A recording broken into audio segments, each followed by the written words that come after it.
What's good with y'all boys? Bro, I feel like it's been forever since I've done that, bro. I gotta stop being inactive.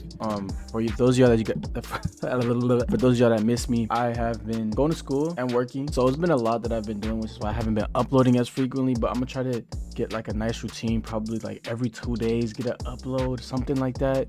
At least maybe two to three times a week, because it does get hard, bro. Like me on Thursdays watching Pokimane, like Pokimane's editor. So look, what reacted to Pokimane's editor situation is crazy. From all that I know is that Pokimane's editor was yakking his shit while editing her videos, which is why he's been getting like not reaching deadlines or something. I don't know. I haven't watched the full thing. I just watched a tiny piece of it. This is Moist Critical, by the way. Shout out to him. He's the GOAT. But yeah, we're just gonna get straight into it. You know what I'm saying? Today what I got to eat is some pancake and sausage on a stick, you know what I'm saying? Poor man's meal. It's just the school life, you feel me? That's just how we have to rock. That's just what we have to do. I just want to rock. No Lil Uzi. If you didn't get into it, I pull out the toolie. Been in his block, something like a smoothie. She want to fuck, but that hoe's a groupie. So now I'm gonna let her do me. I got to roll in my wrist, Snoop Auto my protect. I just shot my shot at the bait and then the pussy got wet. I don't care what they said, cause the little boy is not my friend. Without further ado, let's get straight into it. From Pokimane's stream going viral right now that I really want to talk about, but it also made me want to speak on a story I've never told about an experience I've had that's somewhat similar to the one she describes here, at least in terms of creepiness. Huh? What could Most Critical have been going through that is as creepy as that? And, well, now I finally have a reason to get that baby off my chest here, so that's gonna be cathartic. Let's dive in. Many years ago, when I was like super omega active on YouTube, and I was working with a lot of different editors. There was one editor in particular that I would work with a lot because his edits were really good, but he had one major problem, which was that sometimes out of nowhere, his videos would just be like a week or two late. Months go by, and he messages me out of the blue. Right. And he says, "Hey, do you have time to talk?" I mean, she says out of the blue, but like if that's your editor, wouldn't y'all be in constant communication? So what would be out of the blue? I feel like any text would be warranted. But "I'm ready to finally tell you why I've been struggling so much with deadlines." Pokimane is beautiful, by the way. So I mean, y'all want to, you know what I'm saying, plug her with me, something, I don't know, maybe. In the history of the human race, I don't think there has ever been a good ending to the sentence, "Hey, do you have a minute to talk?" That always precedes the most vile shit you'll ever hear in your life. I can't even imagine a situation where you'd hear that sentence and think anything other than the most negative thing you'll ever hear is about to happen. Fact. Like, imagine you're in heaven and the Lord pulls you aside right in front of the pearly gates and he says, "Hey, you got a minute to talk?" Well, you immediately assume you're just going to hell. Like, there's just no world where that sentence ever precedes good news. Tell me why he proceeds to tell me that the reason why he would sometimes turn around videos a week or two late is because he couldn't stop So get it out. touching himself. Brother. I was trying to pick which word to use. All right, but a week or two late, like how much was he touching himself? Like for me, if I'm really just going at it, it will only take about a minute, maybe two. But like for it to take 2 weeks, like bro has the most maximum stamina I've ever seen. If anything, she should be happy about that because she could have a lifelong partner right there. Like he's gonna please you to the max. Like 2 weeks, that means he's never stopping. He's constantly just like you better like tap in with that. Like if it was me, that's what I would do. I'm just saying, like, I mean, no.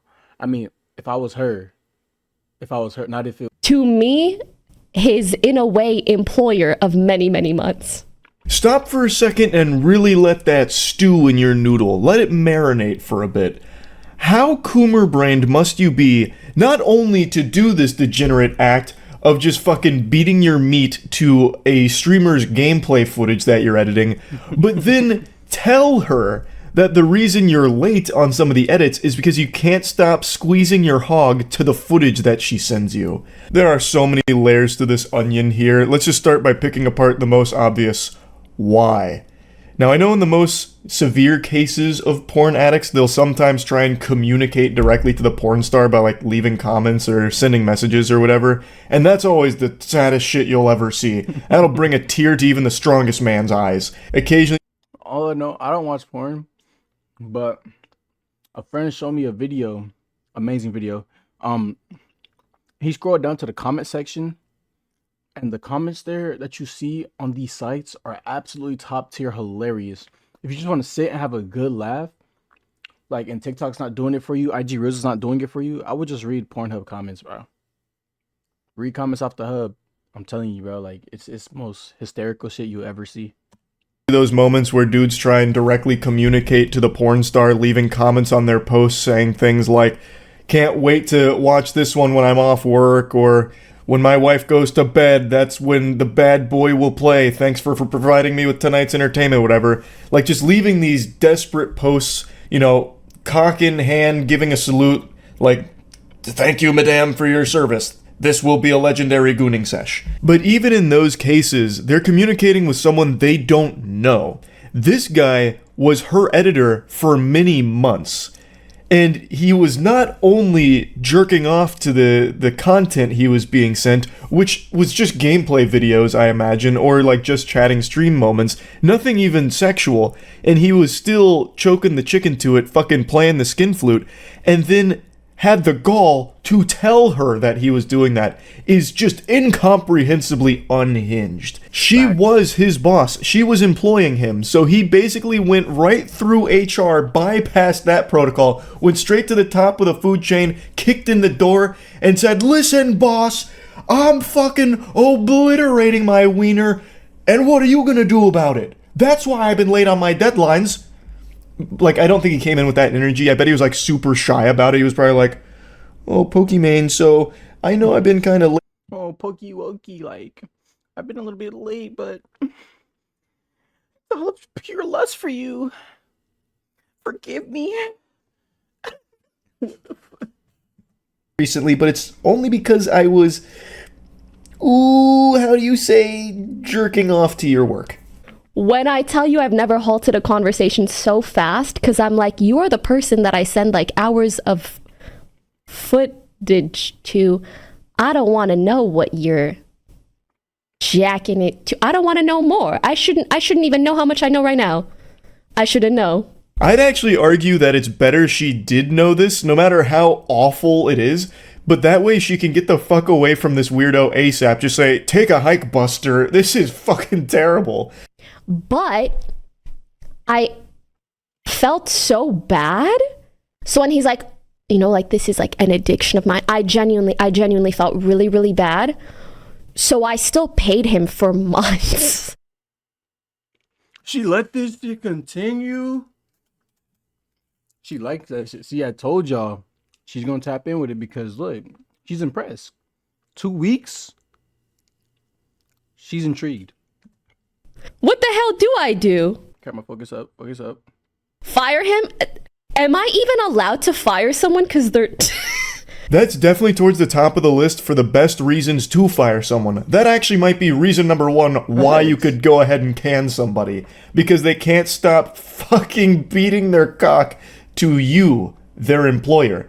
And they're also not doing their job well by being 1 to 2 weeks late, which, by the way, is a long time of just fucking gooning here. This degenerate would miss his deadlines by a week or even up to 2 weeks because he was obsessively polishing his scepter to his employer. You 100% can and should fire someone like this. It's not like the Better Business Bureau is going to defend him. You're not going to have agents show up at your door knocking and be like, "Hey, listen, we know what happened here. You discriminated against this kind, gentle sir. You fired him just because he was obsessively masturbating to you."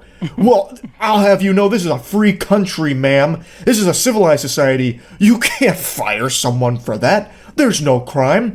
What is the charge? Busting a nut? An immaculate, gooey nut? This is democracy manifest. Like that just wouldn't happen. But I actually understand why she was hesitant to do that, and this is where I'm going to get into a story I don't think I've ever told, I'm pretty sure I haven't, where I had something somewhat similar happen a long time ago, not to this level, but something closely related. So Talk to a me. while back, I used to just accept any voice acting role I was offered by any human being with a pulse on the planet. If they said they needed voice lines done, I would do them for free just because I really enjoyed doing it. It's actually how I met Jackson, and if you have ever watched the official podcast, you'll know that our X-Men origin story between Jackson and I's friendship is that Jackson actually scammed me through this process. He sent me an email asking if I'd be down to do voice work for his upcoming game, and then sent me like some in-game screenshots and promotional screenshots that were actually just Dark Souls images that he photoshopped to fit his game style that he tried to sell me on. And I was like, yeah, fuck yeah, I'm definitely down to do voice work. And it turns out he never had that game, he just wanted to play games together, and we did, and ended up becoming extremely close friends, and now we make God Slap together. Like, he's been a friend of mine for almost a decade now. So it worked. Why are you complaining? You made a lifelong buddy. The friends that you meet on the internet become the bestest of friends. Like, you might not ever meet them ever, but it's like something about like those online friends. It's like you have a bond like this. Like, I don't know, it's weird. Like my online friend, his name is Peter, but I met him playing Rocket League like in the summer of 2018 or something like that. And still to this day, we're cool. Like, I could text him, he'll text back. He could text me, I'll text back. That's my nigga. Came from that, but there's definitely a dark side to that. The Sith Lords definitely did exploit that very stupid thing I used to do, just accepting any voice acting roles ever from anybody. So, I think this was after I had met Jackson and after we were friends. I can't quite remember the exact chronological timeline here, but I received a very interesting email from a very peculiar man that, under any other circumstances, probably would have triggered red flags in a sensible person's mind. But for me, I saw the word like voice acting opportunity and I was like, I'm in. Say no more. So I emailed him back saying that I was absolutely down to do this and when should we get to work on it. So we communicated back and forth a little bit and eventually set up a Skype call, because this is when Skype was still popular. I think one of the best things that's happened in modern day is that Skype has died. That was legitimately just like fucking official malware. That was the worst program that ever saw success, and I am embarrassed that it ever got as popular as it did. But this was a different time and day back then. So we went in Skype and we had our first voice call a couple days after that initial email came through. And it wasn't like super weird. He conducted himself pretty professionally. He was trying to tell me about the game. I don't remember all the details around it. It was a game that never was going to happen, though. It was unbelievably ambitious. It was some kind of like MMO hack and slash with like a super deep branching plot lines, all made by him, the solo dev. He was just spamming every buzzword he could about this game, but again, it didn't matter to me because it was voice acting work and I wanted to get the reps in. And so I just said, yeah, like, I'm super on board. Let's stay in contact. You can send me the script and whatever else you need. And that was kind of the end of our like introductory call. And man, did I open Pandora's box. Pretty much immediately after that call, he would start messaging me on Skype often. And it wasn't about the project all the time. Sometimes it was just about his day, which I would engage with. I'd be like, oh, it's really interesting to hear about how your day's been going. Thanks so much for sharing. And then he'd start tiptoeing into like some other small talk. It started to feel like he was interrogating me sometimes, where he'd be like, so what'd you do today? And I'd tell him, be like, oh, so like, you didn't really respond earlier. I thought you were just doing something really important, but you were just hanging out at home. That's kind of weird. Like, what? Are you sure that's all you're doing? I was like, brother, yeah. I mean, I don't know. I'm just not like always on Skype. He's like, oh, that's fine. You just didn't respond to me. And then he'd start gradually asking more and more questions, like questions you would ask someone on like the most awkward first date imaginable if you were some kind of Reddit mod. He'd be like asking me certain things like about anime and just like general interests and shit. And this is right before I had graduated college. I was still in college because I remember he was asking me about... I just want to point out, if you're on a first date, there's nothing wrong with asking general questions because you need to get to know that person. So, I mean, it's just because it's coming from another man, and he's obviously not attracted to men. I don't think Moist Critical is anyway. Yeah, so it was just a little bit odd. That's all that he's trying to point out. There's nothing wrong with general questions. Like, you got to get to know something about the person. my schooling was going. And I was like, yeah, I mean, it's going well.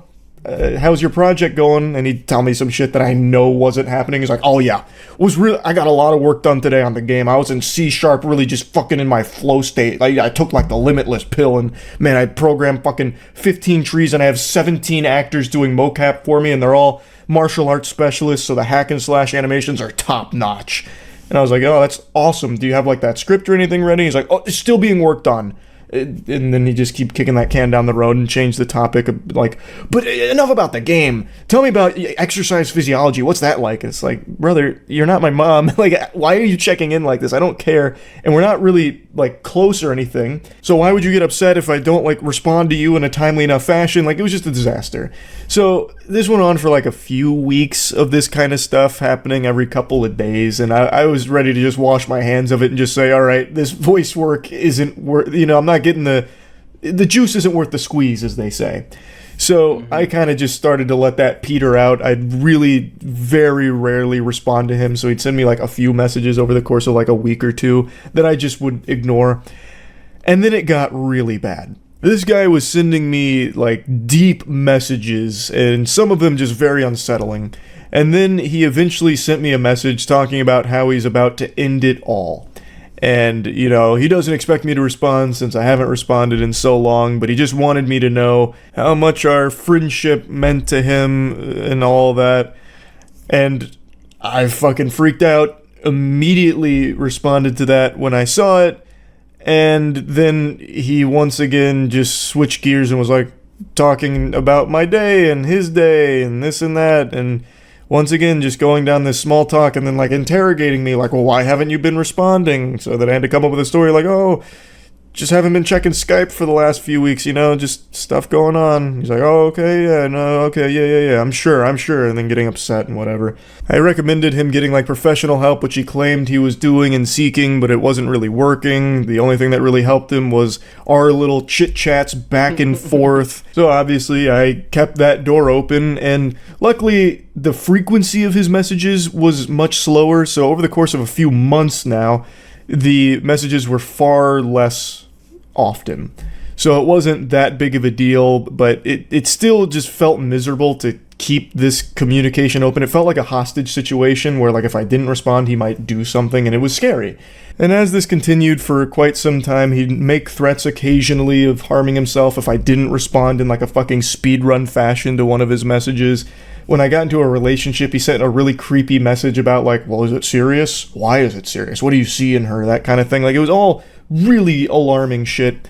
And I'm not going to keep boring you with details here, but similar to how Pokimane didn't immediately fire that guy because she like felt bad for him or was like a little afraid of what might happen or whatever, it's easy to take a step back when you're not involved in it and just be like, oh, this is what you should have done. But when you're actually in one of these like really weird fucking situations on like a personal level here, it's just a little harder to do that. Okay. So I do understand that, but again, definitely the right course was firing that guy. In my situation, eventually what I did was I just stopped responding. If he did send me one of those messages, I would reply just telling him he needs professional help, and I won't talk further about these kind of things with him because I am not a professional. I'm not equipped to deal with that or handle that or help him in any way. He needs real help. And that would be how I'd respond to those messages when he sent them, and he eventually stopped. But that went on for a long time. But yeah, anyway, just kind of wanted to talk about all this. That's about it. See ya. I mean, when he explains it like that, it's like, well, I mean, I get it now. I see why she's keeping him around. I don't know. I still find it pretty weird. Like, I wouldn't keep anybody around that was. I mean, if it was like a woman, like she was telling me she was squirting into my like reaction videos, I don't know. I'd be like, what's it like about to put that man? Like, nah. But on a serious note, that is kind of creepy. If I were Pokimane, I would definitely get rid of that guy. It's just so invasive, like. And the fact that she knows now, that has to make her uncomfortable still sending him footage and shit. Like, she's still sending him clips to edit. Like, you could find better. There's probably way better editors out there. Like, I promise you, if you got a Fiverr right now, it's a good editor for Lowski, man. Excuse me, you can find some good ass editors for Lowski. I know some of y'all gonna be my ass talking myself, why you so tired? I work overnight shifts. Nigga, get on my dick. Nigga, like, what do, nigga? You watching me, pussy. Like, what the fuck? You got shit backwards, bro. I'm in charge right now. Whatever I say goes. Nigga, you talking about me yawning, nigga. How about you stop yawning, nigga? Yeah, I see you, James. Anyway, yeah, that's gonna wrap this up. If y'all are new to the channel, be sure to subscribe. You know what I'm saying? I love y'all. Not all of y'all, but I love most of y'all. I'm just playing. Nah, I love y'all. Leave a like if you like the video, bro. Please comment. I love when y'all comment on my videos, bro. It makes me feel special and like loved and shit. So leave a comment down below. Subscribe if you're new, of course. And I will catch y'all next one. Bless you if you sneeze. Follow the TikTok at Jock Clips. I'm not gonna say it again. Follow the TikTok at Jock Clips. That's pretty much it. I'll catch y'all.